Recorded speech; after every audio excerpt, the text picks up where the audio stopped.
Alrighty, folks, welcome to the Tuesday Live with John Willis from Special Operations Equipment, who is coming to us from his studio. I see you've got a fancy looking logo there in the background.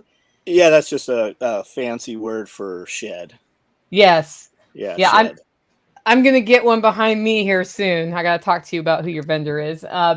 Evan from Radio Made Easy has joined us as well today. We can talk all about off-grid communications, ham radio, entrepreneurship. He's recently really gone through a cool journey towards more resilience by launching his own business and doing really well with it. So, guys, this is a great time to tap into that. There's a lot of insights we get early on, I think, in the journey, and you have been killing it. So I'm excited to talk about that today. I'm Nicole from Living Free in Tennessee, and let's start out with John's shirt because that it captures the eye. Tell us about your shirt. So we got a podcast called Pulling the Thread. We put it up on multi-platforms, and we've been building a bunch of shorts off of it. And it's weird from platform to platform, the differences in conversation, or really the difference in hate and vitriol. So just kind of as a poke at some of these retards, literally they're just fucking retards. As a poke at them, we did a shirt. Scully said, in a very certain situation, I ran out of ammunition at one time. So these kids are like, no, you can't carry more than 3 mags, 6 mags. And you're talking to people who have been in combat all over the world. So we built this shirt, and on the back it says live and die with what's on your back, which was a quote of what Jeff had said. We launched it last night, and they're almost 50% sold out just on a soft launch. Like, we're probably going to actually rerun this one. Nice. Cool. So, guys, if you want to get those, go to soetactical.com and grab your T-shirts before John sells out, or else you're going to have to wait for a rerun, and he has to decide it's time. We do a new one every week. Every week there's a different design, and if you get on our social media, you will see those or on our text or email app. Awesome. Okay, Evan, tell us who you are for the 3 people in the audience who have not heard of Evan Dixon from Radio Made Easy. Oh, well, you got me there, Evan Dixon from Radio Made Easy. I own and operate this company out of my humble little garage here in North Carolina, and kind of on this mission to make it easy for people to use radios that have been intimidated or overwhelmed or scared away by the radio guys that are terrible at what they do. So I am not them, but I'm enthusiastically helping the unwashed masses like myself get into off-grid communications. So that's me. What does that look like, getting into off-grid communications? Beep, beep, beep, beep. Yeah, I mean, just about everybody's using a signals. Walkie-talkie. So Walkie Talkie is a very low-powered version of the same kind of technology that I start people out on, with handheld radios that operate, some of them within licensed parts of the world and others outside of that. But you can grow from there to really powerful stuff that can talk thousands of miles. So everything in between.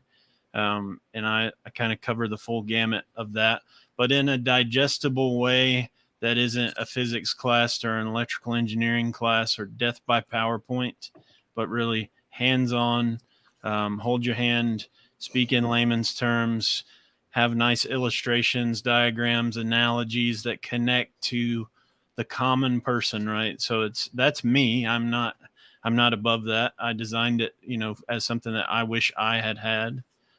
So I think it's taken off, but yeah, that's where you start, kind of handheld radios that talk a mile or two. And then when you catch the bug and you're like, man, this is cool. This is a miracle. What else can I do?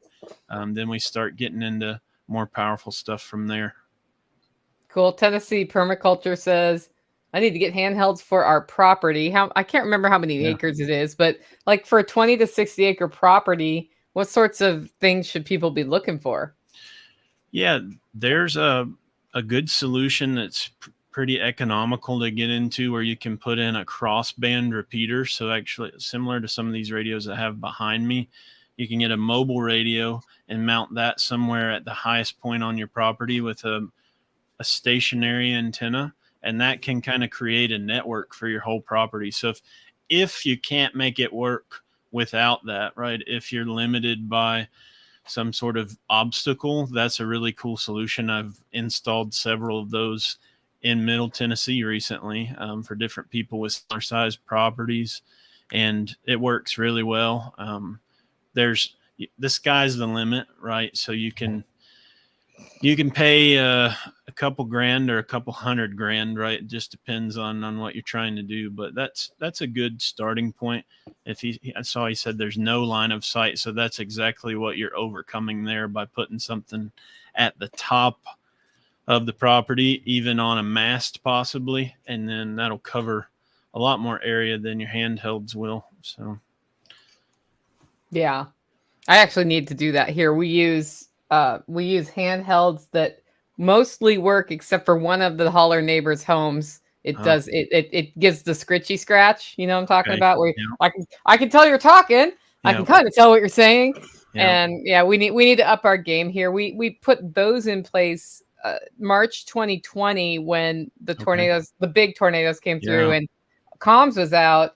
We couldn't talk to each other except for, walking, which was fine because we're close. But I thought, like, what if there's seriously something going on? There's a sheet of ice between my house and Nighthawk's, and it's inconvenient to do that. So, we'll be talking to you about that eventually. That's a perfect way of putting it, is like we have the best communications technology, but when that breaks, we're down to yelling and walking, right? Like, yes. That's what we've got. So I'm trying to build something in between that's, and there's awesome stuff now. Like I'm testing this OffGrid Texting app called Rattlegram between me and some local guys. We can text each other over the radio using a smartphone, and no one knows it's happening, right? It's kind of sounds like goobly gook over the air, but there's so much cool stuff out there.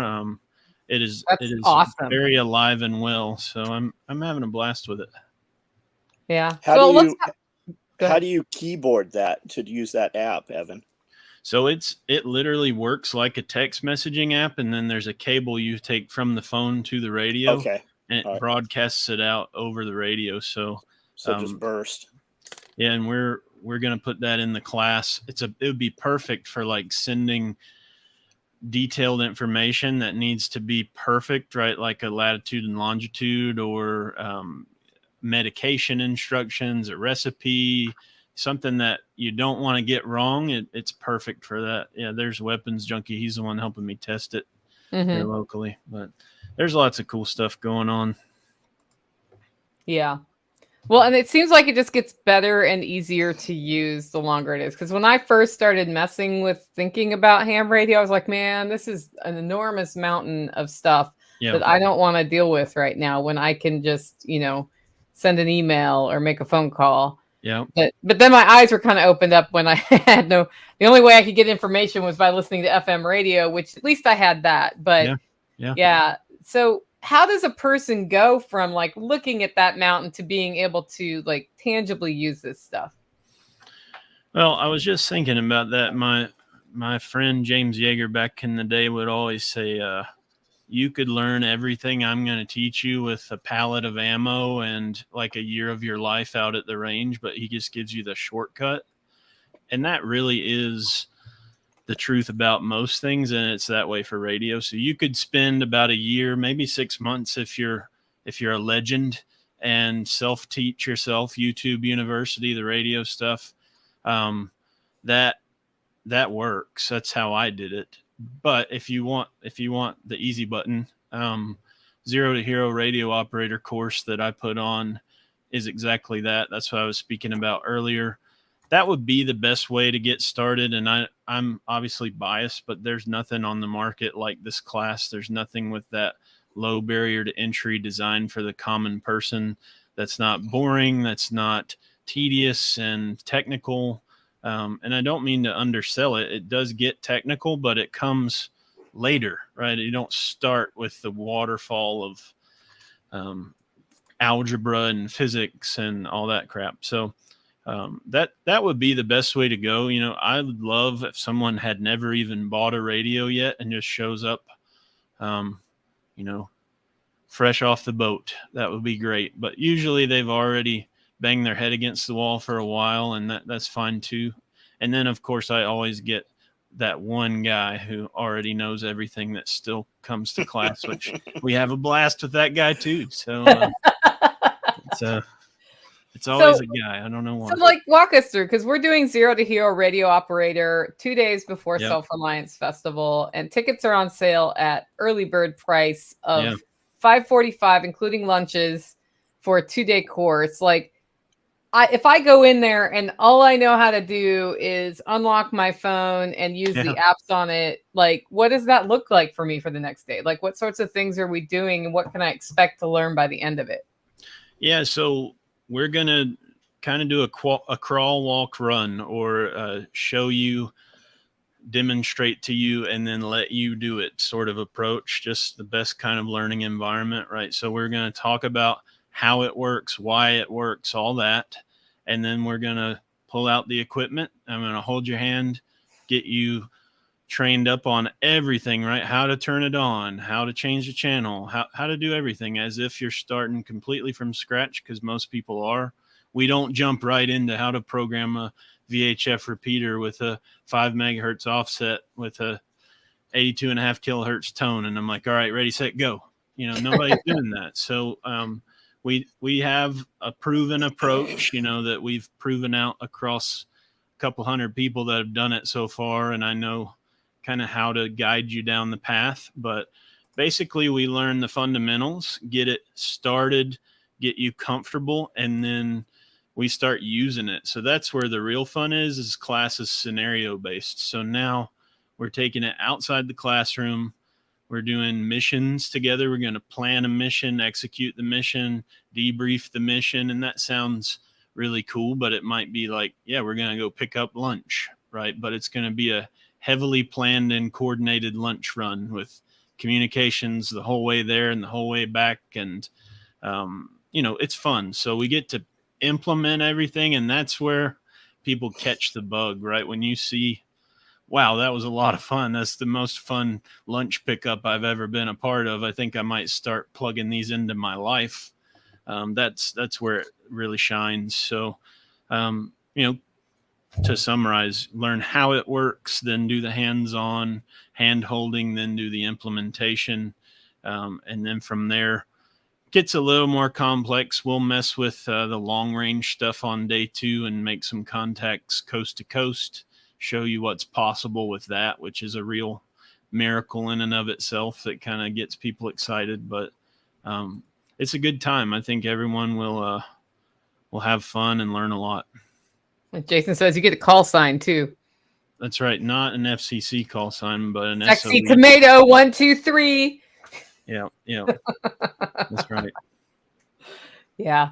I'm just thinking about tomatoes because my tomato walls I'm looking at, it's about halfway up my window right now. So oh yeah, cool. The cooling power of the viney plant will be impacting the homestead soon. I was thinking about this today when I walked outside this morning, and it was 64 degrees out there.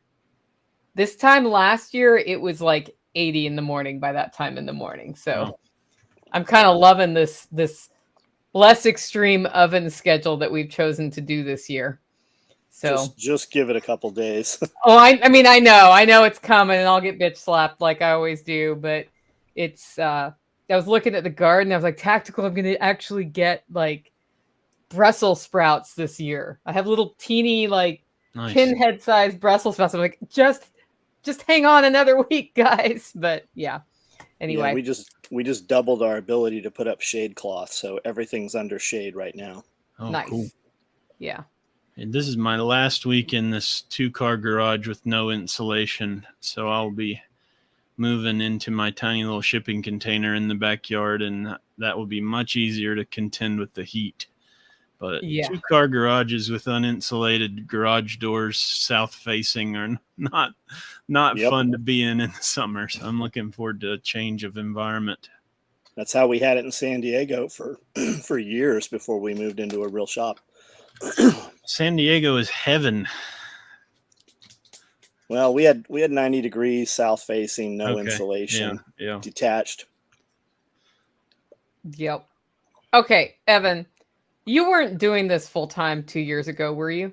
No, I wasn't doing this full time 6 months ago, hardly. So let's talk about how that went down. So what were you doing before? So I've always been in technology for about,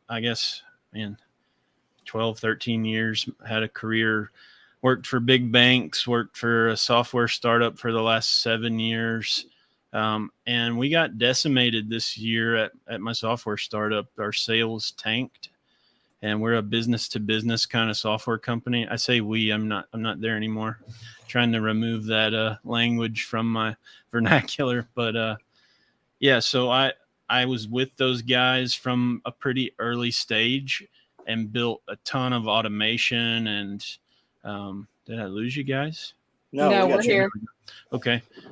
Built a bunch of cool stuff to scale the business, and that's really my wheelhouse, is just finding solutions, finding efficiencies and ways to make life easier. So scaled the business, but the business didn't grow enough to support growth past that, really. So in March, kind of back against the wall, got a call from the CEO. We're just a 20-person company, and said, man, I hate to tell you this, but it's looking like in the next 30 days, we kind of have a go, no go. We lost a big contract and I can't pay everybody. So we're going to go down to skeleton crew of like 3 guys and see if we can weather the storm. But I'm just preparing you, unless a miracle happens here, you're probably getting laid off in 30 days. So that was literally like a couple days before the last SRF, I think, is when I got that. So that was hanging over my head during my first podcast with John and all this stuff.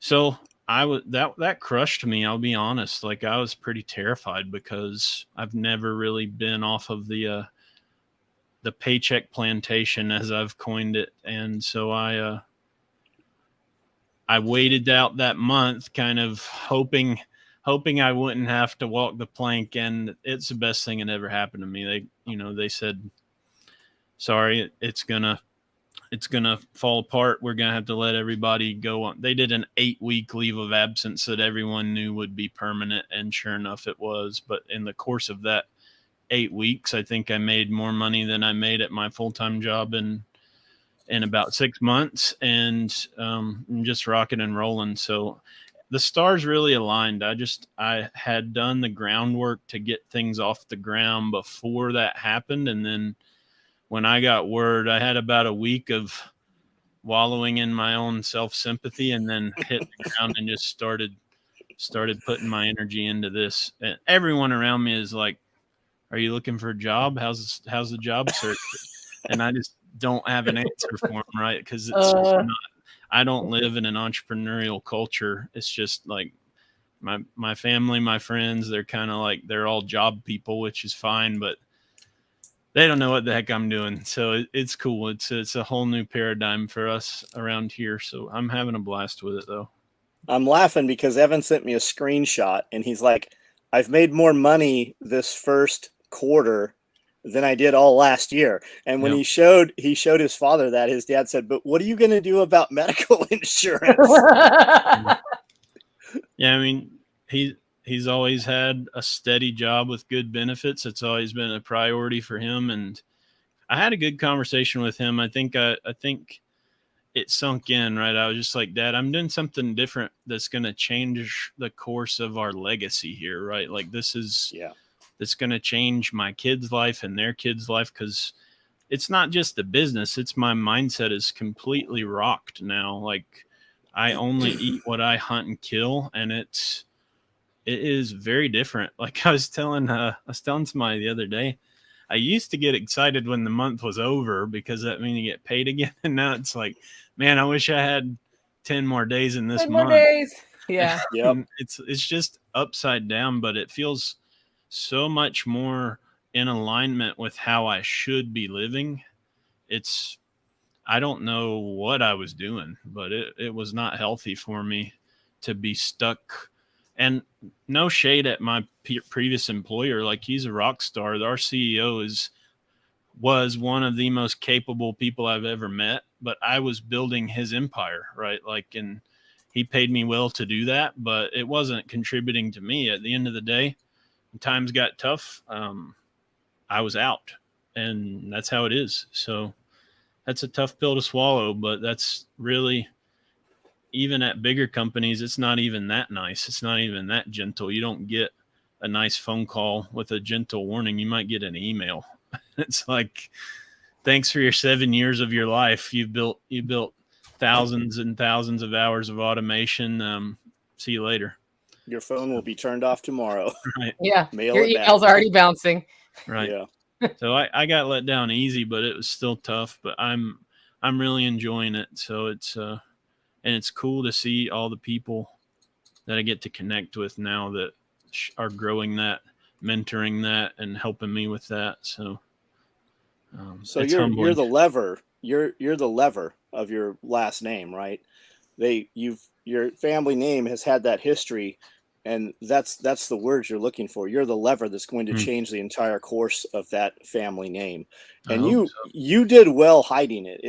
I'm sure that you were concerned about it, but you had a plan and you executed your plan like to the T. You did every single thing you said you were going to do and executed on it. Most people just talk about that and then they're out of money. They're like, hey, I might do this, I might do that. You never said any of that. You said, I am going to do this, and then you did those things proactively. Yeah, doing something is important.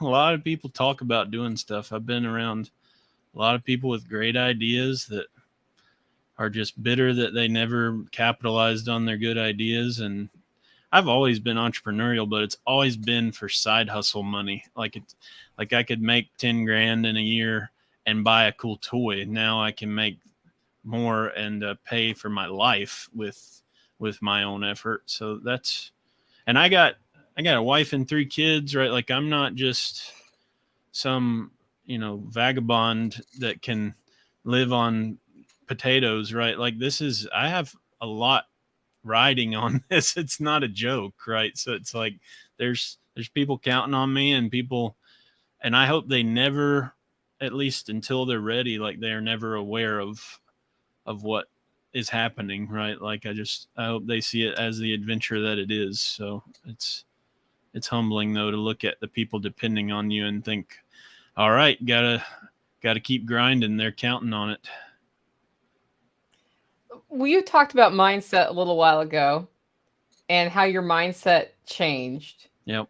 So, and you have, it's not an unusual story. You wallowed in self grief or whatever, hopelessness for a week. Yep. And then you're like, well, time to stand up and go do something different. Yeah. Was that when your mindset changed, or how did that look? Like, did you have to start exposing yourself to influences from outside? Did you just switch one day, or how did you take that on? Is it proactive or reactive? Is kind of where I'm going with that. It was definitely more of a dimmer switch than a light switch. And I know it probably appears different. I'm one of those guys that people don't see what I'm really going through. I just don't show it. I'm not expressive, but I was extremely conflicted for about a month. Even after that, like I had an interview with another startup that I was pumped about. I was like, and internally I'm like, oh crap, what if they offer me this job? Like I'm going to have to violate myself. I know I shouldn't take a job. I know I shouldn't even be talking to these people, but it sounds so cool and I'll get paid. They will pay me. Like I'll be safe again.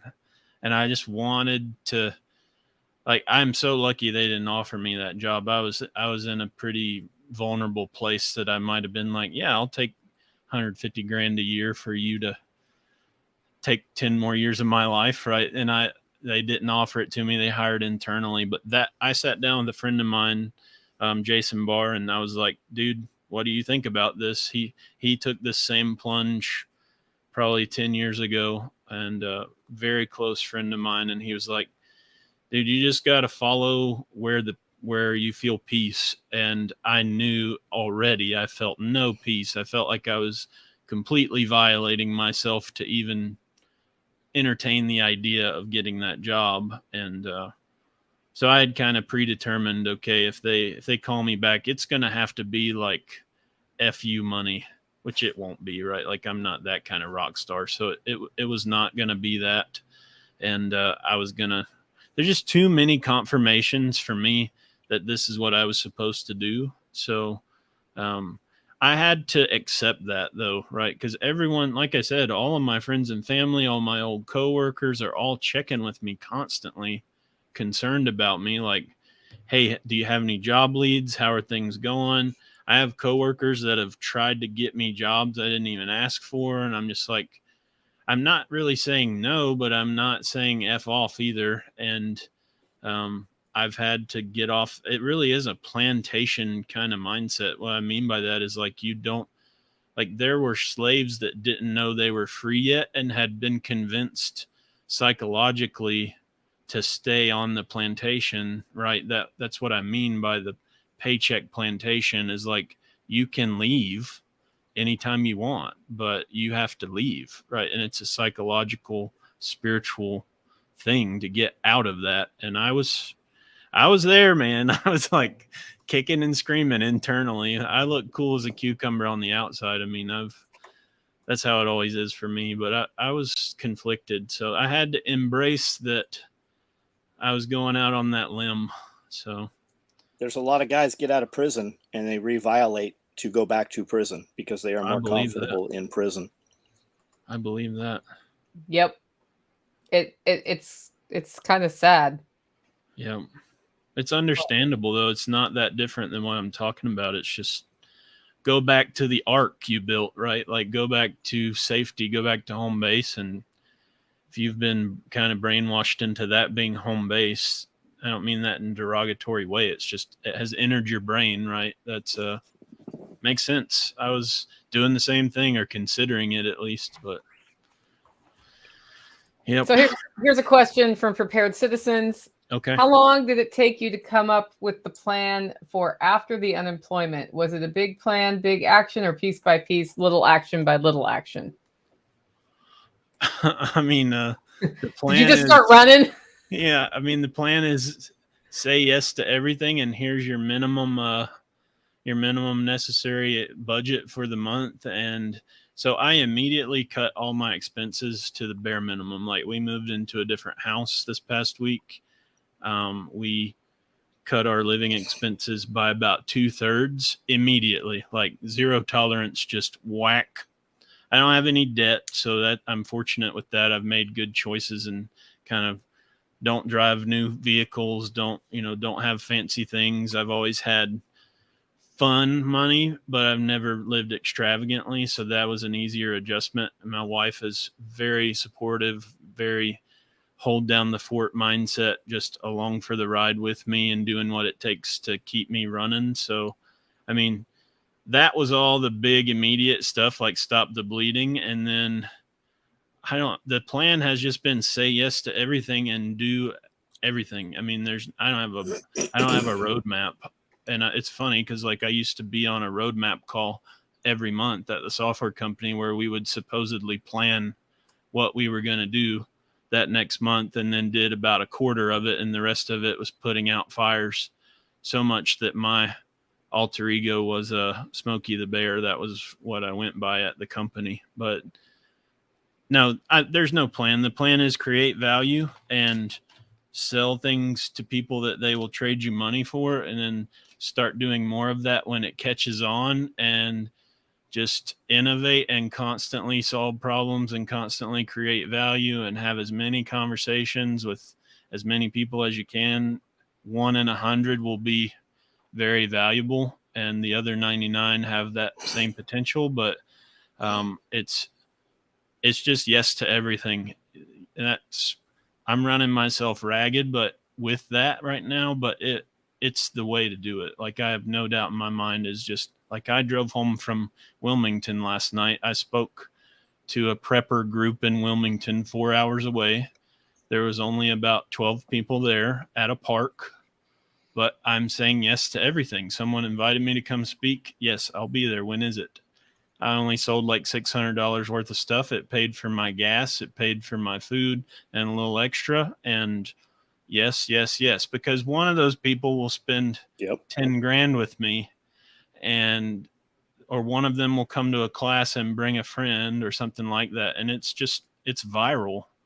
But the poverty mindset we were talking about on your stream some, Nicole, is just like, it lives in fear, and it lives in this lack, this fixed pie mindset that like I have to have a clear-cut plan to get where I'm going, and I can't take any risk, and it's all about what you can't do and why it might not work. And I am shedding that rapidly. I'm not fully rehabilitated, but I'm getting there. So I'm having fun with it though, because it's just like we were saying, the mindset is radically different than let me just do a good job at what I've been assigned to do by the guy above me. And I was at a small company. I had a huge voice.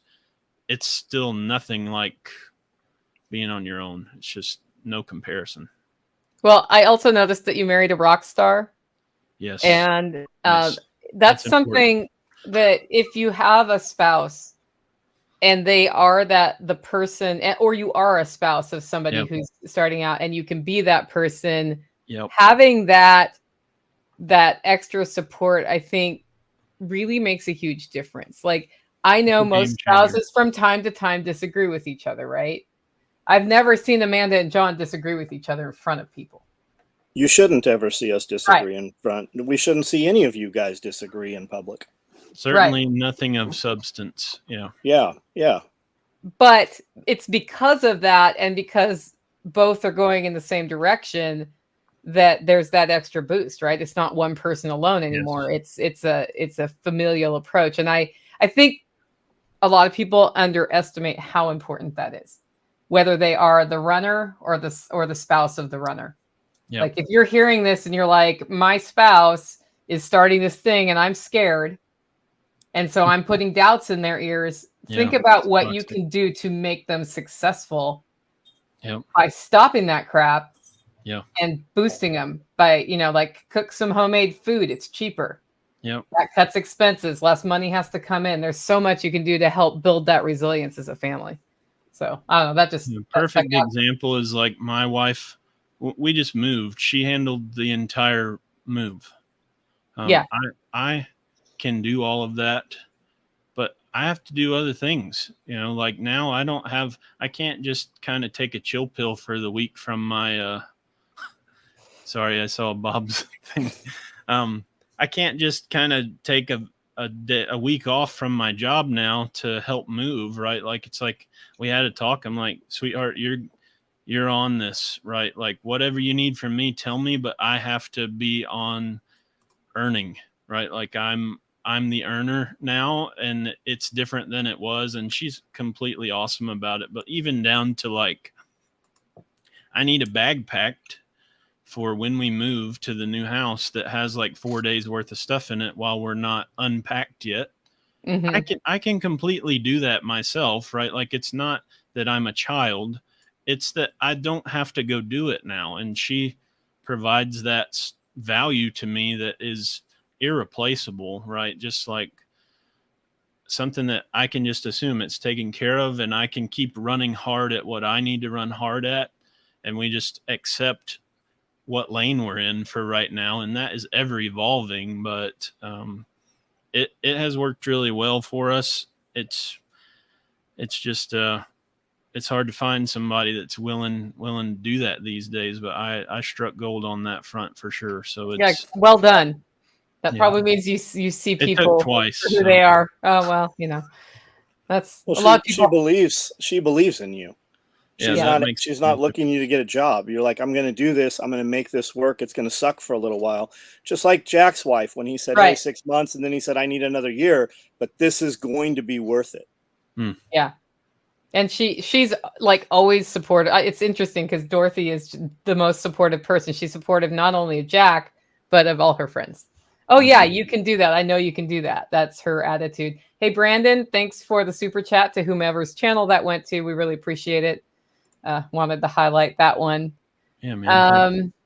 Let's see. The only reason I'm not turning wrenches is because my wife told me to quit. Been 4 years now. Yeah. So it's a thing. It's definitely a thing.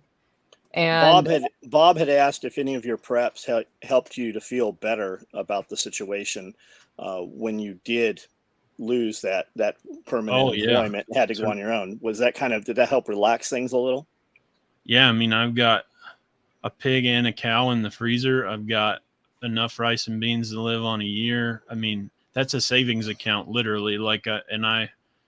So yeah, I don't even know that I considered it because it's just how we live, where we could not really be disrupted for our necessities, right? Like it's just a foregone conclusion for us. But other than the kids not having whatever cool treat they like to have, right, they would have to adapt pretty quickly to a more modest lifestyle. But other than that, yeah, the preps, they're a nice little buffer, that's for sure. Trying to think what else that would be prep related. I mean, like I have a bug out trailer that I run my business out of too, we moved our entire house with this 16-foot enclosed trailer that has power, and like, it's just stuff like that. Like I've made really good choices for what I spent my money on that certainly helped build a scaffolding around life. I keep getting the wheel of death with you guys, but I'm still here. We're hearing you. Yeah. So the good news is it's probably just a video wheel of death. You might have some audio issues, but yeah, cool. Sometimes that happens on StreamYard, and yeah, is what it is. Yeah, I'm fortunate to have, invested in stuff that gives me a buffer. Yeah, I know the 1 year, like my hardest year of transition, it became a game how long I could go until I bought toilet paper. And the answer was I had inadvertently stored a year's worth. Wow. But I was like, this is why I have the pantry, is so I don't have to spend the money. And I think I earned about $15,000 that year total. Yep. And I came out on the better side. I mean, I think I didn't go further into debt, but by the second year out, I was starting to pay off my debt again. Yeah. And it was all because of that sort of pantry rotation mentality and having stores. It was just like, as you said, everything's a savings account. It's like the toilet paper savings account and the food savings account and all of that. And then having skills to be able to grow the food. Yeah. You can spend a lot of money growing food, more money than you spend at the grocery store buying food. But you can do it the other way too, or you can, compare like to like anyway. Yep. Well, and the quality of the food that you can grow is superior, and at least where I live and where a lot of people live, to what I can get my hands on within a few miles of my house. Yeah. I was listening to one of Jack Spirko's shows, and he was interviewing somebody. I think it was the coming energy transition guy. Okay.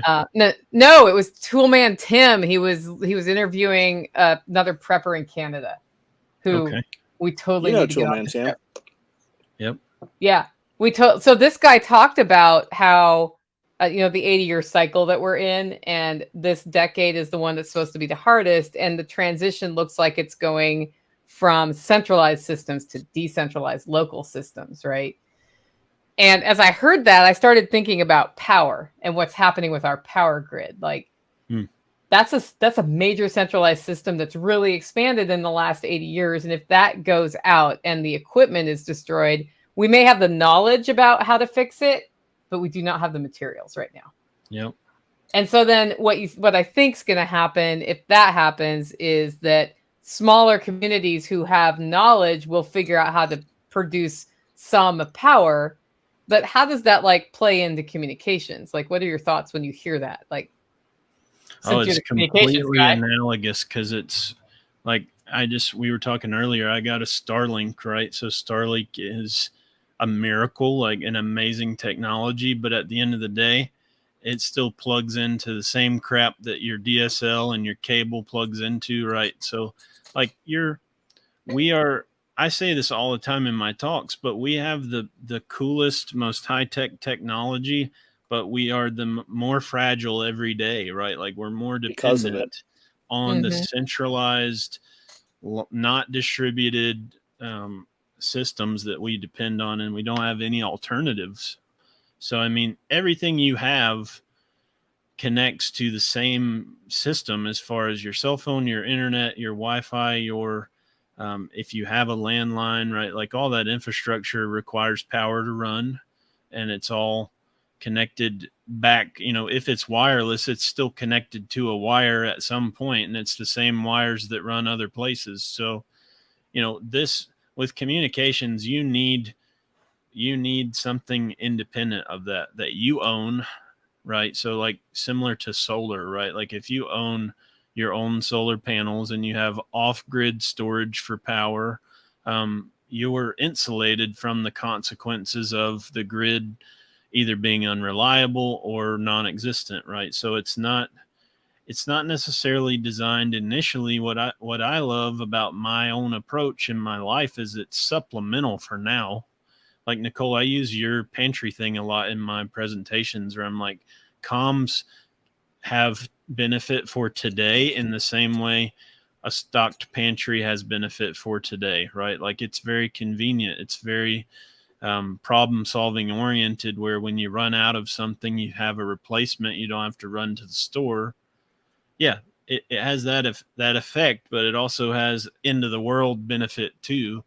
But it's both. It's not one or the other. So with comms, it's starting with, can I notify my spouse of where I am in a 30-mile radius from home if my phone doesn't work, right? Let's solve that one problem. Can you pull it off? Maybe. Can you do it without a grid connected device? You're in a real pickle if you can't do that. And the balloon went up while you were at work that day, and you may never see them again because of that. So it could be solved for like $100. So yeah. do you want to do that or not? Or do you like perfect example for something we used as recently as yesterday is we're driving in 2 vehicles and we have mobile radios installed in both vehicles. So when one of the kids needs a potty break on the interstate, we can radio up to the other car and get immediate feedback, right? Like we need to get off now. There's no missed call. There's no texting and driving. There's no voice to text BS that doesn't really work. It's just pick up the mic, talk to the person. It's like stuff that has been available for 50 years. It's not cutting edge, but it solves a real problem. So you can start that now, much like you can with power. It'd be the same thing as having a generator or having a modest solar system or something like that. Same type of solution where you can really start improving your life and make yourself more resilient with some off-grid communication solutions. Yeah. And the cost to entry is less than every other one of those things you named. Oh, absolutely. Yeah. Like, I mean, so many guys have $2-3 grand in a rifle, but you would use that radio every day, and you can do it for a couple $100. Yep. Yeah, but a good Honda generator costs 3 or 4 times as much. A solar setup, even if you're going with like a Jackery or an EcoFlow, it's going to be a couple grand once you get into it. And none of those are going to save you if you need to talk to your wife from 30 miles away, right? Like, they're not going to do that. Your wife might have plenty of power at home, but she doesn't know where you are, right? And so I think there's a real reality check people need to have about, like, think about this. Like, if you don't have cell signal, like, just imagine wherever you're sitting right now listening to this, you have nothing, right? You're down to... I, in fact, have nothing where I'm sitting right now. Yeah. Cell signal wise. But I mean, like, your internet's dead. Yeah. Your cell phone is dead. Nothing works. And maybe it's not the end of the world. Maybe it's just all overloaded, or there's a natural disaster. It happens all the time. What are you going to do? Like you said earlier, are you going to have to go walk or yell to the person that you need to talk to? There's a lot of circumstances where that's either impossible or not safe, or not even, you might even not be able to, right? You might be injured, or it might be inclement weather, right? There's a lot of reasons. So you can solve that problem real easy. You got to solve it now. I think one of the things I run into with people, why I was inspired to start the company, is everyone thinks they're going to rise to the occasion. They have these Baofengs in their closet, and it's like a good luck charm. That guy. Yeah. And there's for every one of those guys I meet, there's 100 more that they already have the radios. And thankfully, many of them are humble enough to admit, yes, I need help. But having the radio is not enough. Like, you got to at least have it programmed and at least have a basic idea of how it works. And even that might not be enough, but that's much better than nothing. So that's all stuff I can help you solve. Yeah. And that philosophy is the same across all of these areas where we need to prepare, right? Like, you can peel the onion layer by layer. You can start with a couple of small handheld radios and then build something stronger over time.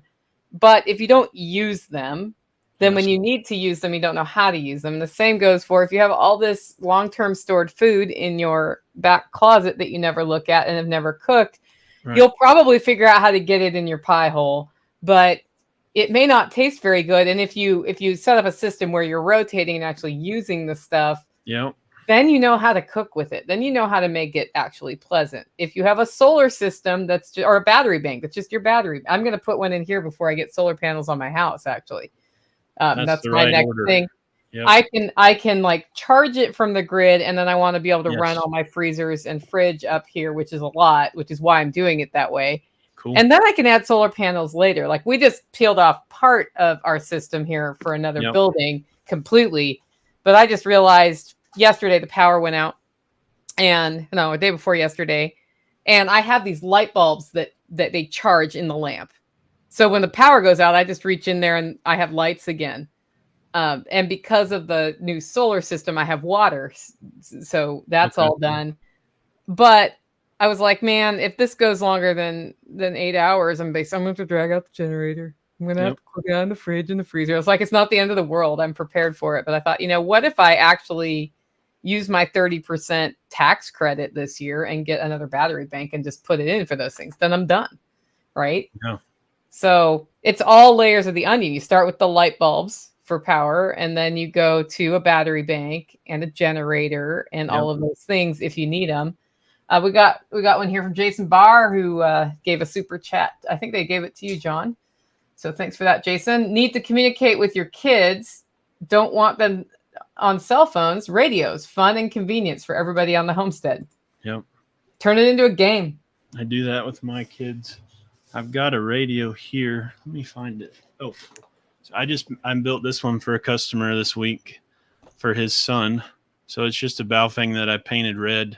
Took it apart, spray painted it. So it's fun. He wanted a fire engine red radio. He's like 5 years old. And I'm like, yeah, man, I will. That's what I want too, Evan. Fire engine red. Yeah. I will hook you up and make it fun, make it, inviting for whoever you're doing it with. But kids, what I loved about it with our kids is it gives them like this independence, right? Where they're still kind of on the leash a little bit, where you can talk to them, but you can send them out into the woods or into the backyard without completely cutting the cord. But you're not handing them a $300 smartphone or a flip phone that anyone on earth could call and talk them into doing something. It's much more controlled than that. But that is not like some far-fetched scenario where you want to be able to talk to your kids while they're playing outside. It's like I would hope that's pretty normal, unless your kids live on screens. Like, hopefully no one listening to this has a kid like that. But my kids play outside and take a radio with them. It's kind of cool. Yeah. Then if there's a problem, you can go help. Yep. And if they lose it, or break it, it wasn't an iPhone, right? It's something that's pretty low cost. It's replaceable. And it's a cool way to do it. Jason, I think, uses it at their little homestead. They have a girl preteen girl or early teen girl that doesn't have a phone yet. So they hand out one of the radios to her when she's helping around the farm, and they've found that useful. We have some super chat banter going on between Overton Window and Jason. Okay. Overton Window says, I'm calling the FCC. Oh, yeah, there you go. Jason says, they won't fit through my door. Yep. Gauntlet thrown. You don't have to call the FCC. Just call a ham radio guy. They're worse than the FCC. Let's talk about ham radio. 30-day review says, any plans to extend into ham as well? Is that for me? Yeah. I'm already extended into ham. I just don't call it that because of the connotations. I'm a general class licensed radio guy, so I have all the amateur privileges to do all kinds of stuff. I intentionally don't focus on that. I don't mention it. We do talk about it in class, of course, but for these type of conversations, that's not on my radar. We're about solving the problem. I will steer you in the right direction to do it without breaking any rules. If that's your desire, we can certainly accomplish that. There's ways to do it without breaking rules, and you can do all the stuff we're talking about. If you want to get more advanced, that is going to be allowed to do some of the more advanced stuff, you need a license. But I intentionally just set that aside, right? Like if I was talking about cars, no one would be like, well, don't forget you have to get a driver's license. Like, no, we're talking about cars, right? Like it's just assumed, yeah, there might be some things you have to figure out. You're going to have to go to the DMV. You're going to have to get insurance, that sort of thing. But no, we're going to talk about how cool cars are and what kind of problems they solve. That's the way I am with radio. I'm not going to beat you over the head with the rules. And I love freedom, so I'm not obsessed with rules, right? Like I don't see the rules as a good thing necessarily, as some people might. I don't worship the rules, but they are there. So we got to account for that. And I certainly do in class kind of teach you some ways to creatively work around those limitations. Or if you want to go down that route, like I have, you certainly can. It's just a commitment to learning some things and taking some tests that aren't fun to do. Yeah, I've heard they're not fun to do at all. So I would love in my lifetime to see that requirement lifted. Like it would bring a tear to my eye to see it just be like a $35 fee and sign a paper, and now you can do it. Like I can do that with you only need a driver's license if you're pulled over. That's right. That's actually and to get on an airplane. Very analogous to radio. So yeah, it is very analogous. Okay, Bob Lester asks, is a radio better than a Glock to call for help? Currently using 3 quick shots to signal for an emergency, asking for a friend. Well, depending on the price of ammo. Yeah. And anybody can fire off 3 shots, so who knows who it is. Right. Depending on the city, nobody would look twice at your 3 shots. Right. It's easier to get a concealed carry permit than a ham license. Isn't that absurd? Legitimately is. You can take, in my state, you can take an 8-hour class and hit a man-sized target 10 out of 30 times, I think, and they'll give you a concealed carry permit. But you got to take a closed book test for a ham license. There's less licensing to have a person. Oh, absolutely. No licensing for that. Yeah. You can create a human being. Yep. Yeah, I took the written test for the carry permit like a decade ago and got every question right. Oh, we don't have a written test here. And then we had to do a shooting test. Yeah. Okay. And then I never got my stupid permit. So is the written test open book, or do you have to do it like in a proctored environment where you're proctored? Okay. Yeah. Well, yeah. It's that's better. It was really 8 hours. easy. It's going to be 8 hours. They're going to tell you to bring 50 rounds of ammunition. You're not going to fire 50 rounds of ammunition. Depending on the instructor, he's going to make it less boring or more boring. Yeah. And then once you've had it for 3 years, I believe still in Tennessee here, it's a lifetime after that, or some 10 years maybe. Yeah. Ham license is a lot more work than that. I'll leave it at that, but it's hard. For normal people, it's hard. If you think it's not hard, you're not normal. You're an engineer. Yeah. That's you're where out of touch with reality. Sorry. So what downsides are there to radio? Well, none. Other people can listen. So much like other things, if someone's tuned into the frequency you're using and you're not encrypted and you're not digital, and you're able to be observed, and that can work in your favor or to your disadvantage for sure. They are very finicky, especially if you don't know what you're doing. So things that should work in theory often don't, and things that should not even be possible somehow work. So it's not as easy as join onto the Wi-Fi network and start chatting, right? Like there are so many variables. You're dealing with a physical phenomenon, right? Like you're trying to get radio waves to leave your radio and enter another radio reliably enough to carry your signal from it to the place it needs to go. So environment changes, location changes, it's finicky, it's hard. You need to have a problem solving mindset if you're going to use radios, especially mobile, right? Like stationary systems are more reliable, but yeah, that's a huge downside, is like it's not reliable. So you're going to have to know how to solve problems and how to fix things and how to make it work. I'd say that's a big one. Nobody's coming to help you either, right? Like you can call me, but who do you have a local like repair shop for radios or a local guy? Probably not. It's a pretty short list. So it's not like most things where there's an abundance of help out there. So you need to be pretty self-reliant. Yeah. What distance can a normal radio reach? Like the ones in your kit that you put together. I'm assuming he means the kit that you did with John Willis.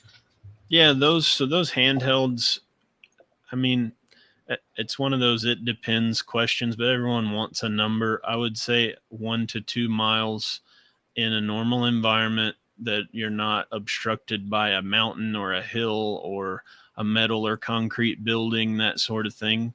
Height makes might with radios, well, at least for UHF, VHF stuff.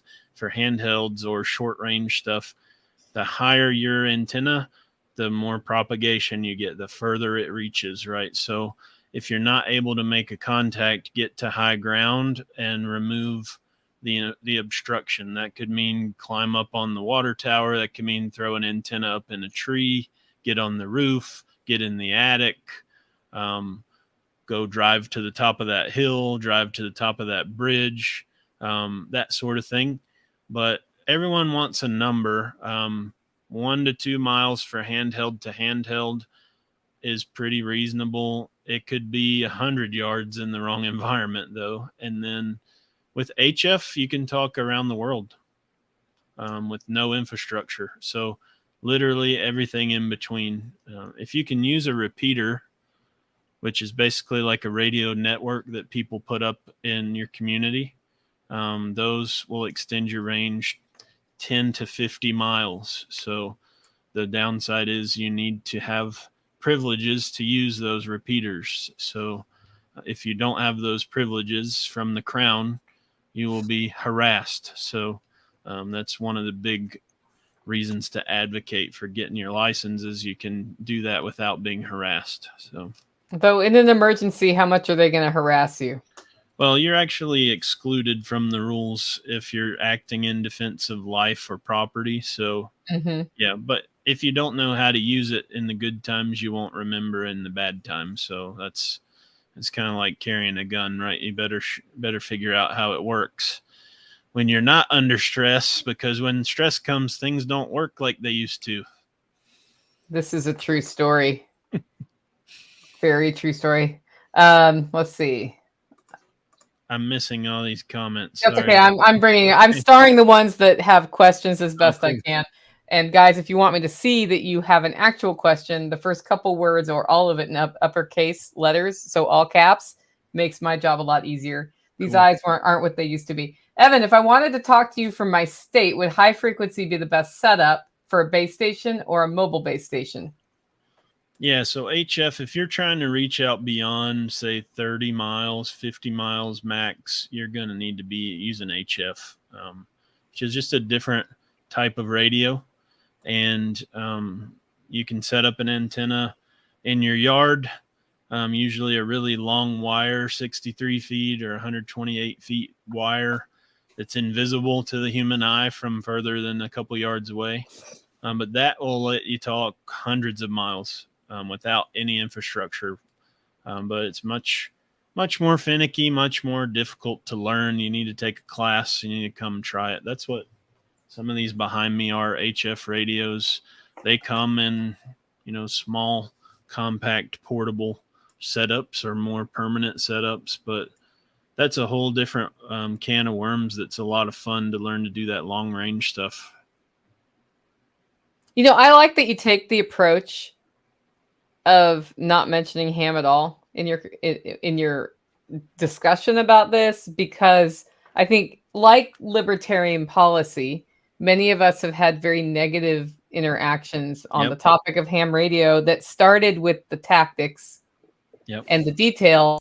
We got confused and never got to the big picture. So I love that you start at the big picture. Like, why do you think you're the kind of person that realizes that? Because a lot of ham guys don't realize that. Well, they are, I know they're, for the most part, well-intentioned. They feel very strongly about, like, it literally is gatekeeping with ham radio. Like, I don't mean that in just a derogatory way. Like, by definition, they want educated and licensed people only to be using it, because they imagine that people are going to be disruptive and cause problems, right? So I think they have a negative worldview that says people are bad, and so I need to prevent bad people from coming into my space, and this is my territory. So keep the bad guys out, which are the unlicensed people. And I get that. That's just not how I see the world. I've traveled all over the country. I've traveled all over the world. I've met awesome people everywhere I go. I have great conversations with everybody I sit down with. I see the good in the world. I don't have this antagonistic view of the world. I think people generally do the right thing and good things. And if they don't, I'm not going to help them, right? Like, I'm not empowering criminals and empowering people that are up to no good. I can read people well enough to know what their intentions are. So I don't have that same worldview. I'm sure that's why. But I also have just had so many conversations where people immediately, if you mention ham, they have a whole different response to you. And it's like very clear to me, just remove it from any of your introductions. Get to it when it's relevant. But I just have very little in common with those guys. I mean, I have a whole bunch of clubs all around here. I never darken the doorway of a radio club, and I'm doing business with I'm bringing thousands of people a month into the hobby, and they're dying. They have 3 or 4 guys that get together once a month and talk about their blood pressure, and that's it. It's miserable. So I don't have a lot of stuff in common. Every time you have one of these conversations, there's a bunch of people that will jump in and point out that you're supposed to have a license. And when you ask them what their license is, they don't themselves have licenses. It's the same thing with all the gun stuff. Look at all the infighting in the gun community. Everybody's going to tell you what you should do. Who's going to report you for something? One of those guys. Like, they're not helping anything. They're literally helping the Gestapo. Yeah. And I think you've mentioned it. You're totally right, John, that they are more of your concern than the FCC itself, right? Like, they are going to be more hostile towards you. The ham guys, I mean, that are licensed, they'll come find you. And so I think generally, if you act gentlemanly and you don't create a disturbance and you don't mess with people and do things that are disruptive, you're not going to have a problem. But if you do, you'll make all the ham fuds mad, and just go to like a Whole Foods or something. They'll never find you. Yeah. Jason says that's illegal on every one of my videos on TikTok, because he's always making fuel on TikTok, as I recall. The illegal part is funny too, because it's not a law, it's a rule. And those are different. Like it's not the same thing. It's not a felony or a misdemeanor to transmit on a radio without a license. It's against the rules. It's not a law. You're not going to get arrested. You're going to get fined at best. So, and yeah, I don't encourage doing that. I'm just saying at least be honest about what we're talking about, right? Don't intimidate people that are trying to talk to their kids in the backyard. Yeah. Well, that doesn't leave anybody with, like, that demotivates people. Of course.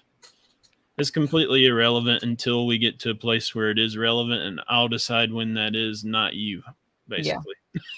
Yeah. Well, that attitude's why you're successful. Yeah, thanks. Well, I mean, look how many people are busy. I'm going to start this business, but I don't have a business plan. I'm going to start this business, but I don't have an SBA loan. They're not going to start shit. They're gonna piddle around with it for 3 years. You've done more in 30 days than they have done in the last 3 years. Yeah. And I get that. Like, I think we are kind of brainwashed into seeing the world as this place that you got to check all these boxes before you're allowed to do anything. That's what government school has done. And I get that. It's just, you don't have to live there. Like that's not actually true. You can be free. So you can turn that completely around and start doing stuff now and figure that out later. Like that's actually how everything naturally works that way. This is completely unnatural to have to go get all your ducks in a row first. Like nothing works that way. Like watch a kid learn how to walk. Do they get all their ducks in a row? Like, no, they fall and hurt themselves over and over and over, and finally they figure it out. So I think Jody is very adamant that I need to talk about GMRS. So I can give that a plug. If you are concerned about being within the rules, there is kind of this best kept secret in radio called GMRS. You can go to radiomadeeasy.com, check out my guide on the GMRS process, because the FCC website is so unintuitive that you won't be able to figure it out without my guide unless you work there. But basically you can have access to a subset of the radio frequencies without having to pass any kind of test for $35 that covers you for 10 years, all the way up to your grandparents and all the way down to your grandchildren. So it could probably cover like 50 people if you're in a big family for one license. And if you have repeaters in your area for GMRS, it could be a really big asset that works almost the same way that ham does. And you don't have to pass any kind of test, which is exactly where I hope all of it goes someday. But the cat's out of the bag now. That's a really growing area of radio that I don't think people know what to make of it. It's really cool to see like it's starting to take off because of YouTube. There's some channels that have kind of evangelized it, but you can go to mygmrs.com and see if there's any repeaters in your area. Mm-hmm. If there are, man, you have a really good little miracle there to be able to. We have 3 here, so like me and my wife use GMRS repeaters all the time. But a lot of areas don't. Maybe you want to invest and set one up or something like that. If you do, talk to me. I can help. But that's a good option for you if you're really concerned about not breaking any rules. There is a path that does not require you to become like a freshman electrical engineering student. Yeah. Overton Window says, John, I stole your advice. A buddy came to me wanting to start a t-shirt company, had all the ideas and even started paperwork. Didn't have a shirt. Didn't have a shirt. I've got this business. How much money did you make? I haven't made any. Well, then you don't have a business. You have a hobby. You have a business idea. Right. I don't know who I heard it from, but that idea of I think it was Hermosi that's just like, go get someone to trade you money for something. Like, it's allowed versus able. Allowed versus able. You might want to try that thing that you're thinking you're going to put all this time into. You might not like it. Yeah. You might not like it. It might suck. Nobody. Yeah. 30-day reviews wants to know, is GMSR what farmers have and use? I don't know. Maybe so. I think our guys are using VHF out here. All our farmers. We had that conversation with Jack. Oh, really? I didn't get that far. I guess I missed that one. Yeah, I don't know if it was on video or prior to, but I think because they have their own channels, so I think it's like the Motorola job site radios. Oh, okay. Yeah, that's worth mentioning is if you have a commercial business of some kind, you can get a commercial license and be completely encrypted and legal within your business to operate a radio with no license. No ham license, you get a commercial license. So if you go to a Kohl's or a Costco or a Walmart, they're either running unlicensed frequencies or they're running a business license. All those people did not pass a ham test, right? So like that's where people are just completely wrong about what you need. So there's lots of options that don't involve, entry-level electrical engineering degrees. That's really good to hear, Evan. Yeah. Because I don't want an entry-level electrical engineering degree. That's for sure. I don't blame you. So Jason keeps wondering what his communication solution is, but I don't know what his communication problem is, which is why I haven't brought that question up. I'm wondering if you know, Evan. If not, Jason, give us a little bit more detail on what you're asking, because you're asking what radio to use. Jason Routport. Yeah, I think right here. He's probably talking about his story about being out on his trash route and witnessing an attempted murder, basically in a cell phone dead spot. Mm-hmm. So I used that in one of my presentations. I stopped telling that story because of the looks of horror I got when I explained that a woman was getting run over by her boyfriend in front of him. It's not really the look like I'm going for. Yeah. But I tell some softer version of it, right? But he witnessed this really terrible thing and kind of in this conundrum of what do I do? Do I put her in my truck and go get help? Do I leave her here and go get help? Do I send for help? But he was crippled by not having cell phone coverage in the middle of a state park, I think. I think it was like 12 or 15 minutes away from service too. It wasn't like right up the road. It was like, I'm going to have to drive to get signal. So for that solution, a mobile radio in your vehicle that is able to have all the local repeaters programmed into would be the right solution to that. So you just find the repeater that you can access, get on there and say, hey, I'm at this location. Can someone who's listening send help? It will be a ham guy's wet dream to have been able to send you help, right? Like he will love that he got this opportunity to help, and he's not going to ask for your call sign either, right? Like he's going to be like, yes, sir, I'm on my way, sir. And it'll be great. So, I mean, it's tapping into an off-grid communication network, right? So if you don't have cell coverage, there are people listening to those repeaters all day, every day. They're on in their office or in their garage or in their truck, and they'll listen. So that's a good option. I have one in every vehicle, but I am a ham nerd, right? I am a radio nerd, so I don't know that everyone's going to want to do that permanently. A good option is just have one in the glove box that you could throw up easily, and I sell kits for stuff like that. Yeah, the other side of that is you have to know where your location is, and a lot of people have no idea where they are now. That's true. When they are places, they're just following the instructions here. Do you think that most of those ham guys already have the patch to sew onto their felt vest when they get to use that assistance, or do you think they have to buy it and order it to sew it on? I've got it. I'm sure it's right in the top drawer of their dresser, just waiting their to go. blow patch. Yep. All right. Do you play on high frequency much, or mainly VHF, UHF? My mind was blown when I got my General and was talking around the world with a cheap wire antenna and a tuner hooked to an old car battery.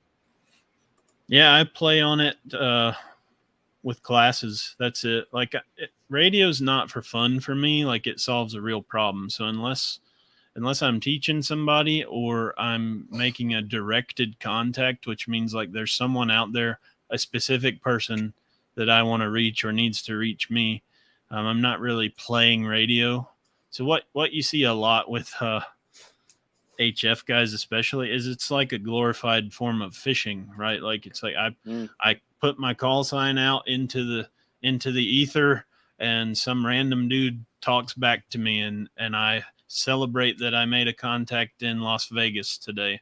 And I did that for like 2 weeks just to see how it works, but I have plenty of things to do, right? Like I'm not sitting around trying to talk to randos on the airwaves. So it is a good practice to like know how your equipment works, but really my main emphasis is when I teach a class, we set it all up and I teach people how to use it. There's an awesome YouTube channel, The Tech Prepper, that takes through directed contacts, and he shows how hard it really is if I want to talk from point to point to a specific person. I'm not just fishing. It's like if I want to catch a certain kind of fish for a certain length, that would be a much harder thing than just generally fishing, right? So it's very similar to that, and I aspire to know how to do that as well as he does. But I'm definitely not a hobbyist. I'm a very practical oriented radio user.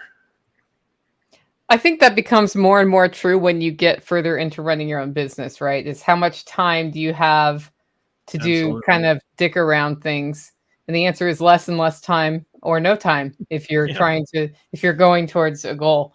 You know, and I used to dick around a lot, but it's interesting. To get paid to do it. I'm getting paid to be on my Facebook account. Nope. Yeah, I think for me, I love to learn like the 80% of something, and then the last 20%, I'm kind of ready to move on. So I'm a generalist by nature. I would rather know enough to be functional and then get on with the next thing that can be helpful to me. But I do appreciate a specialist. You know, I have huge respect for somebody who's going to know everything about something, but that's just not my bag. Not usually. Like John said, able versus legal. Our local Walmart uses Baofangs on UHF without a license because the manager brought a bunch of them to work and handed them out when they needed new radios. Yeah. And unless somebody says something, nobody cares. Well, chances are they're not going to punch through the wall anyways, are they, Evan? Probably not, especially on low power. If you're setting them up right, you're not disturbing anyone. I mean, imagine like it's literally no different than saying like you're not allowed to say words. Like it's the same thing. It's just the machine is making a signal that's inaudible, but you're creating a signal with a device, and another device is receiving that signal. And you're telling me that if I don't have a stamp of approval, I can't do that? Like, it's just silly. Like, give me a break. So there are ways to do it that you can use MERS or GMRS frequencies that are actually allowed to be used without licenses for FRS or something. So there's all kinds of stuff you could do where you're not even breaking a rule. But even if you were theoretically breaking the rule, who are you upsetting inside of that Walmart, right? Like what are we really talking about? Like, I don't understand. Yeah. I didn't ask you to receive my signal. You know, it's kind of like crop pollution from trademarked seeds the pollen comes over into the field and then messes everything up. There are people making disturbances that they take that very seriously. Like there's just been one in the news that this guy got fined $40,000 for playing a recording every week over this radio club's net that they held every week, and the FCC finally showed up and observed him doing it and fined him $40,000. It was like years of him intentionally creating a nuisance, right? And he probably had some beef with somebody, but yeah, I'm not legal advice. I'm not an attorney, but they don't do that very often. There's only a finite number of those people. They're concerned about other things than Walmart telling you what aisle needs to be mopped. Same with pirate radio station. Like there was a dude they finally shut down, and I think he got a little bit of jail time. Maybe it was a fine, but they hit him twice and said, "Hey, knock it off." Like they came to him, seized his equipment. It was the third time when they finally there was actually a punishment. Yeah. Most of the dudes that are going to show up at your house are radio guys. They're bored old dudes, and they call it a fox hunt. They're gonna DX you. They're gonna find you. Hey, get a license. They'll even help you get a license for the most part. It's a game for most of them. Yeah, some areas not to play around with would be anything related to emergency services and anything related to the Coast Guard. If you live near the beach or a body of water, they will come and get you. But otherwise, like play in the right pond, right? Play in the right pasture, and you'll be fine. But I don't advocate like doing something illegal or against the rules. There are ways to just circumvent that, right? Where you don't even need to worry about breaking rules. That's what irritates me that isn't really shared, is things like GMRS or things like MERS, where you don't actually even need anything. That's completely forgotten or not mentioned. I'm kind of tired of talking about it, to be honest, but I think we beat that one to death enough. Yeah, that horse is dead. We don't need to hit it anymore. So this is a question I think about CBs. Okay. Where do you see the CB band as being useful? I think it's pretty irrelevant now as far as like something that you would want to invest heavily in. If you have one, I think it's a great way to connect with people that are using it. But I wouldn't build my house on that foundation, so to speak. I think there's a lot better stuff with GMRS or something like that. CB though, like you should have that for information gathering. You should have that for being able to communicate with truckers and with other people that use it.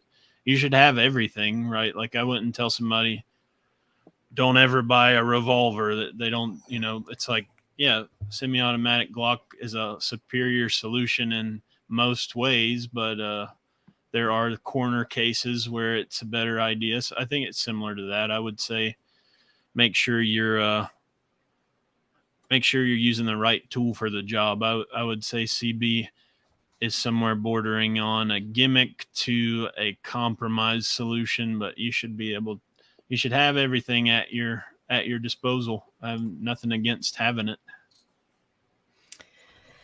So sort of beyond radio and communications, how has like this journey since only a few months ago changed your outlook on the future? I asked the easy questions. Yeah, no, I like that a lot more than how do I break the rules or not. But yeah, I think it's changed it a lot. I mean, like we were saying, I'm trying to have a big picture mindset about it, a big picture perspective, and seeing, what does this look like 5, 10, 15 years from now? When can I hire my kids? Can I give this business to one of my kids, or can I raise up some other youngsters and inspire them the way I was inspired, stuff like that. I'm definitely thinking along those lines. Also just seeing how powerful the entrepreneur network is and seeing how enthusiastic the people I now have access to because I'm one of them. And not that it was an exclusive club, but you can't talk about some of this stuff with any level of authority until you're really in it. Like I hear people ask John all the time on member meetings about starting something. And it's like, you really need to go do it so that you have something to bring to the table for the conversation. Like there's only so much that talking about it before you've done it can do, because all of the learning happens in the doing. It doesn't happen in the planning. So like your plan is going to suck. So you just have to accept that and go do a bunch of stuff and see which thing sticks to the wall. But Yeah, I mean, it's kind of been a little bit of a white pill, to be honest, because I thought it was going to be really hard, and it is hard in some ways, but I like it. So I don't know, I've kind of got the bug, I guess, for that, but we'll see. I think the other aspect of it is seeing how my business is kind of me. It's my brand. It's my life kind of it's all enveloped in me now. So it's like, I don't exist separately from it the way I did with my job, where I go to the job or I work for that job and then I'm off and I have family separate from work or what. It's like, it's all just intermingled. And so I definitely have to have some boundaries around that, but it just feels far more natural and reasonable as a way to live. So, yeah, that's how I would put that. That's a good insight. I think I think the reason you see the circle of like the entrepreneur network around you is because not only are you doing it, but you're pushing past your boundaries, right? And I think when people see that, then they want to say, okay, I can give you a little shortcut or a hand up.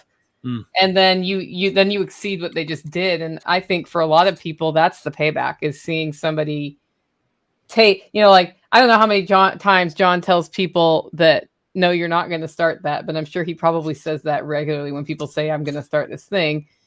And when somebody like you comes back and says, well, I did. So, right. That's a huge payday. I mean, I assume it is for you, John, but it's great to see that somebody does something with what you give them as opposed to nothing. Well, when you tell them, no, you're not, they don't waste your time anymore. And some of them come back and they're like, hey, here's what happened and here's what we did. And generally the answer is, okay, now how do you double that this next month, right? A dude's like, I want to do $1,000 every day. Cool. How do you do 10 grand a day, right? And what does that look like? And when you work for yourself, and that's what everybody right here on this screen does, when you work for yourself, you can work more and make more money. Most people that we know who work at a job, yes, you can maybe get overtime and get some time and a half, or you get some performance pay or a bonus or something. Go to your job and work an extra 12 hours this weekend and see what that pays you. It's a black hole. Versus working 12 hours for myself, right? I can take a Saturday, Sunday and build something that's $1,000, and I can do 6 of those on a weekend. That's $6,000. I can't make $6,000 extra at any job that I've ever had. No, that's the truth. Yeah, they're not set up that way. And that will have to change. Like, the talent pool is going to continue to discover this, right? Like, I don't think it's sustainable in the way it is for the incentives to not be aligned more closely to this. Like, once word gets out, how are you going to keep people on the plantation? I don't get it. It's going to be interesting to see what happens in the next couple decades with the job market. Maybe, but I mean, a lot of people are just pacified. I mean, there's going to be the bare minimum people. I mean, look how many people are close to me that I preach the message to, yet they just literally, how many times have you seen somebody in the room where we're having a conversation and they're doing whatever on the phone, but they're not involved in the conversation? Oh man, those are employees.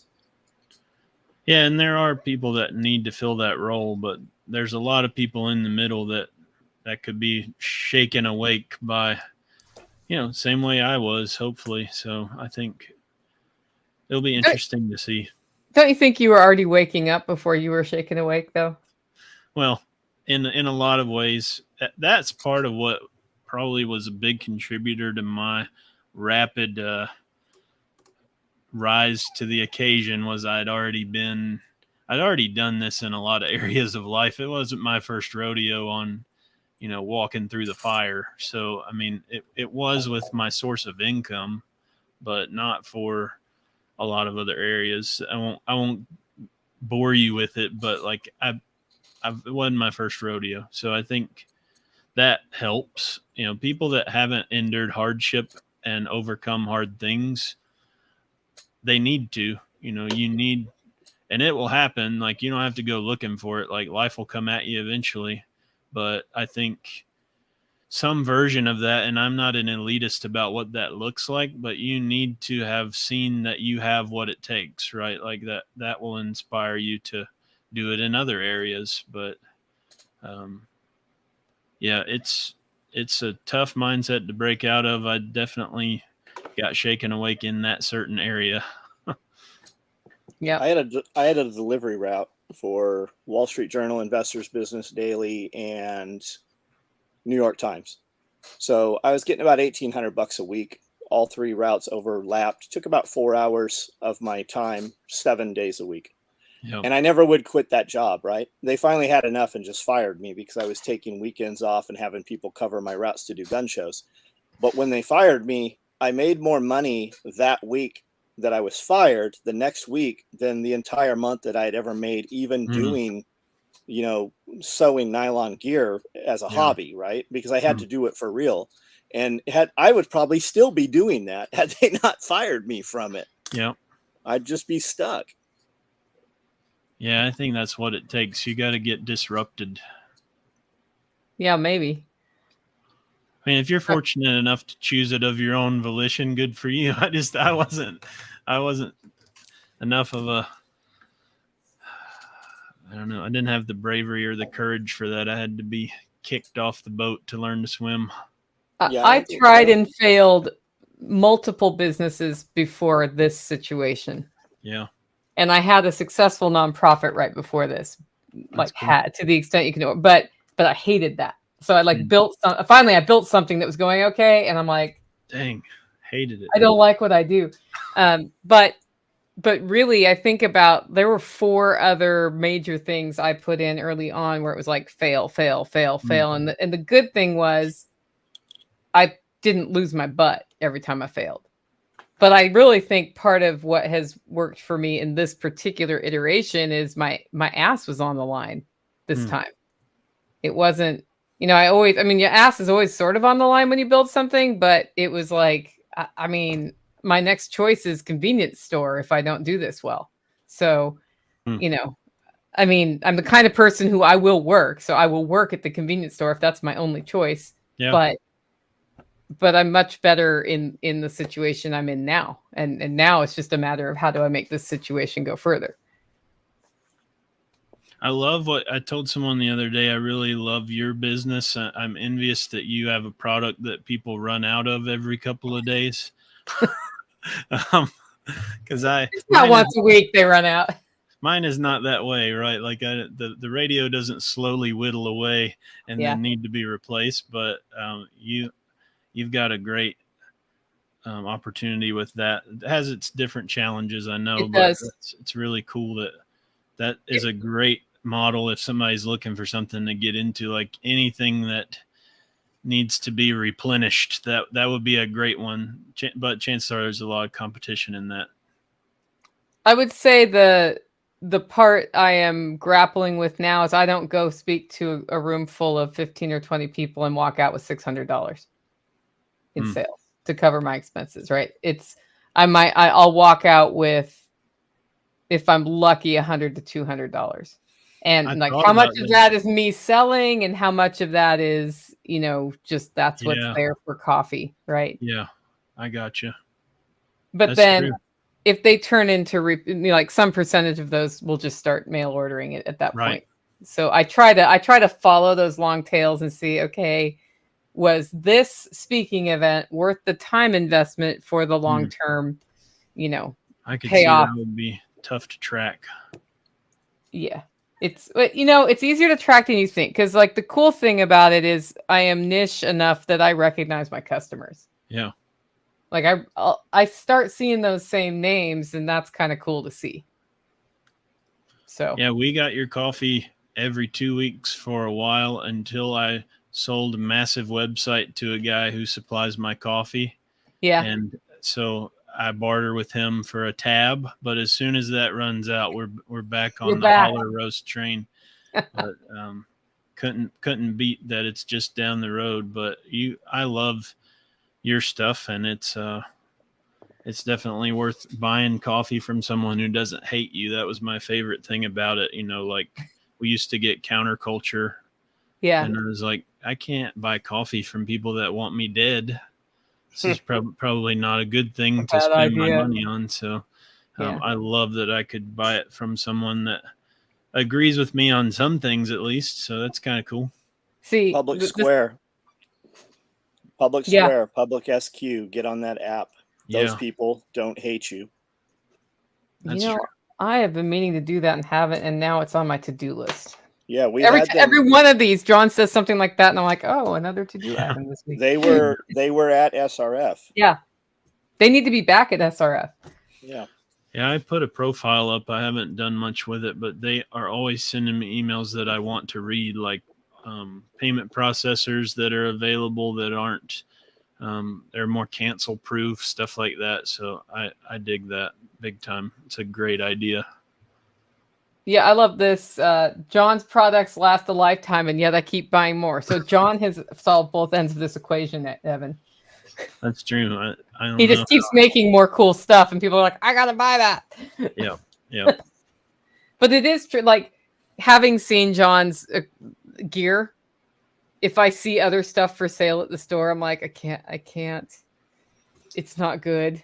Yep. So it's neat to, I don't know. I would have not known, had I not met John, I wouldn't probably have ever figured out what high quality gear even looks like. You never see it. Like the minute you see one, you're like, whoa, this is different. Yep. But you have to see it. Anyway. Okay, well, we're rounding the corner here, about an hour and 40 minutes in. Maybe we should go around the horn and wrap up. Does that sound good? Go for it. Okay. John, you want to go first? I do a live every night at 9:00 on YouTube. Jump on. We can talk about whatever you want to. My website, if you want to see what we actually make, is soetacticalgear.com. I'm on YouTube here. I'm on Instagram, Facebook, TikTok. We're all over the place, so you can see us wherever you like to view your content. And I am on the videos all the time, so you can actually get on and participate and interact. So see you tonight at 9:00. All right. Evan, what do you got for us? Well, check me out at radiomadeeasy.com. I've got tons of packages, products, and events that you can come for training. The premier event will be at Self-Reliance Festival in October. You can find that on my site or on selfreliancefestival.com. I'd love to pack the house with pirate radio operators. So let's do that for sure. You can come see me at a handful of different vendor events happening across the East Coast. I'll be at Self-Reliance. I'll be at Prepper Camp. Lots of different stuff. And if you want to host a class, like you can't make it to one and you're like, I really need this, but there's not one near me or it doesn't work with my schedule, I am looking for people to host. I just need a minimum of 6 people. So if you have a spot with out of the weather place we could use for the lecture portion, that's really all we need. Pretty low barrier to entry, and I'll come to you. So there's 10 or 12 options on the site and more to come on that front. And don't use your radio as a good luck charm. Figure out how to use it, get training, and buy something that's set up and ready to go out of the box. If I can do that for you, I'd love to. You can find me radiomadeeasy.com or on Instagram mainly. I have Facebook and all the other stuff too, but Instagram and the site are the best places. Awesome. And of course, Self-Reliance Festival is right around the corner. It may not feel like it because we're not even we're officially in summer next week. Wow. And it's a fall event. But man, that's only a few months away. So if you're going to get your ticket, early bird pricing is over at selfreliancefestival.com. We've got a mega pass up if you want to take Evan's class and Self-Reliance Festival and the Joel Salatin poultry processing class. And Chuck Peoples is doing a homestead first aid workshop during Self-Reliance Festival. That mega pass is there. Just go to selfreliancefestival.com.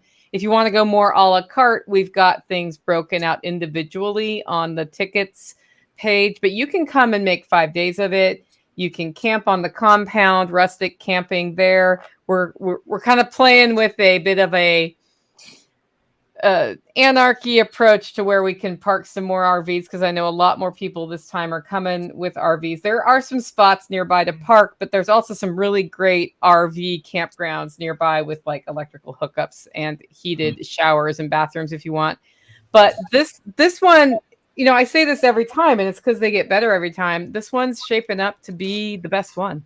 It's like it's always the best one as far as content, because we have a lot more hands-on demos. We just closed in on a soap making demonstration.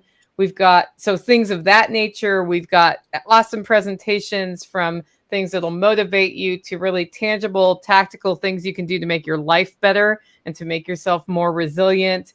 But I always say it, John always says it, the best reason to come there is the people you meet, because together we are strong.